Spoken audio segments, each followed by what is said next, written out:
มาทุกคนมื้อนี้สะดวกสิพามาเบิ่งวิธีเฮ็ดน้ำจุลังสีสังเคราะห์แสงฮอร์โมนจากไข่เด้อทุกคนเด้อมาเบิ่งนำกันเลยว่าเป็นจังได๋น้ำหัวเสือเฮาได้3วันแล้วเด้อ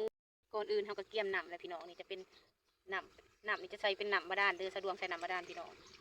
ส่วนน้ำบาดาลสะดวกใส่ตามที่สะดวกเคยเฮ็ดแม่นเฮาหาแล้วก็ผสมเข้ากันเลยพี่น้องถ้าว่าเป็นน้ำบาดาลน้ำประปาหั่นนะมันจะประมาณ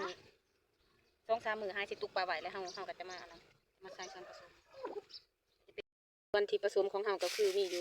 มีไข่เนาะไข่แล้วก็แป้งนัวพี่น้องแป้งนัวแล้วก็น้ำปลาส่วนอัตราการใส่ก็คือ1 ต่อ 1เนาะก็หมายว่าไข่นี่หน่วยหนึ่งแล้วก็ต่อแป้งนัวนี่บวงหนึ่งแล้วก็น้ำปลานี่บวงหนึ่งเนาะส่วนผสมเราก็จะมีสำนีเนาะเอามาเบิ่งอันนั้นวิธีการผสมของเราเลยเด้อส่วนเปลือกของเราก็จะมีวิธีนี้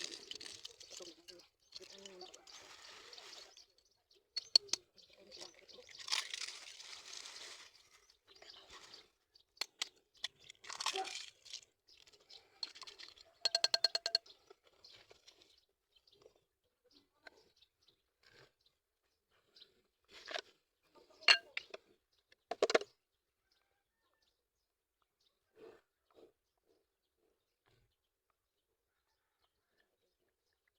หลังจากนั้นเราก็จะตีคนตีให้มันเข้ากันเลยพี่น้องเลย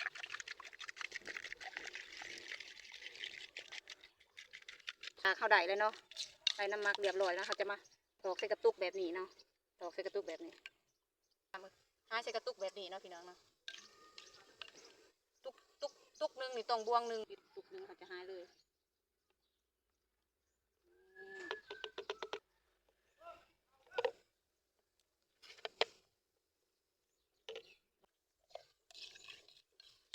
นี่คือน้ำเสือเก่าเด้อทุกคนสะดวกจะใส่บวงหนึ่งเนาะถ้าเฮาบ่มีเฮาบ่ใส่ก็ได้เด้อทุกคนที่ใส่นี่เพราะว่าอยากให้มันเป็นไว้เพราะว่าเฮามีน้ำเสือเก่าแล้วเนาะเฮาจะใส่บวงหนึ่งต่อตุกเลยทุกคนหลังจากนั้นเฮาใส่ครบแล้วเนาะเฮาก็จะมาอัดผ้าสั้นๆนี่เนาะแต่ละมื้อตอนเช้าตอนแรกเขาต้องมาคลายผ้าเพื่อเปิดเอาไอแก๊สเข้าไปเนาะคลายผ้านิดนึงแล้วก็เฮาคลายแล้วเขาก็มาสั้นๆนี่เด้ออย่างนี้ทุกมื้อต้องเฮ็ดแนวนี้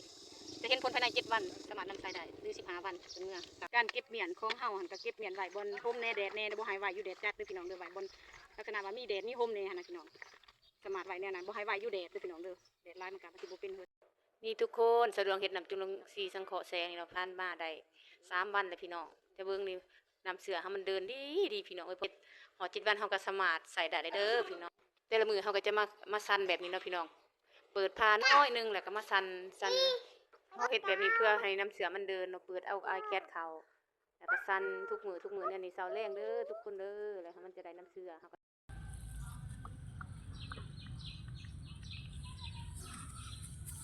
คลิปเฮาก็จะมีสำนี้เด้อทุกคนฝากติดตามสะดวกเด้อกดไลค์กดแชร์สะดวกเด้อทุกคน